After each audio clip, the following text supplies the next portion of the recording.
حضرت عائشہ صدیقہ رضی اللہ تعالیٰ عنہ نا بطور ناز کے فرمایا کرتی تھی، کہتی تھی 10 خوبیاں لوگوں مجھے وہ ملی ہیں جو میرے علاوہ کسی حضور کی زوجہ کو نہیں ملی۔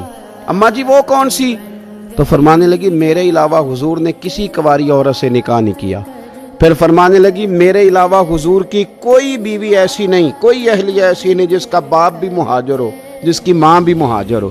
اور پھر فرمانے لگی لوگو اللہ تبارک و تعالیٰ کا کرم دیکھو، رب کریم نے میری برات اور میری پاک دامنی کا اعلان عرش سے جاری فرمایا ہے۔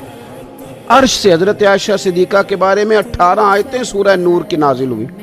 پھر سیدہ عائشہ صدیقہ رضی اللہ تعالیٰ عنہ فرمانے لگی میں ہی وہ خاتون ہوں کہ نکاح سے پہلی ریشمی کپڑے میں لپیٹ کے حضرت جبریل میری صورت لا کے حضور کو دکھایا کرتے۔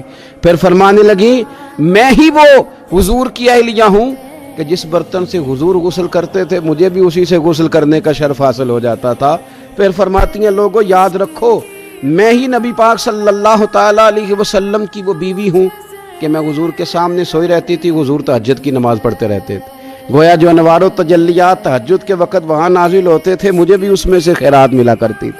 حضرت عائشہ صدیقہ رضی اللہ تعالیٰ عنہ فرماتی ہیں یہ میرا ہی مقام ہے کہ حضور میرے بستر میں ہوتے تھے اور حضور پر وحی نازل ہو جایا کرتی۔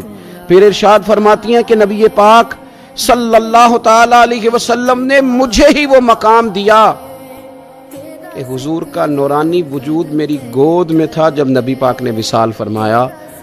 فرمانے لگی میں ہی وہ خوش نصیب ہوں کہ میری باری تھی جب میرے نبی پاک کا وصال ہوا۔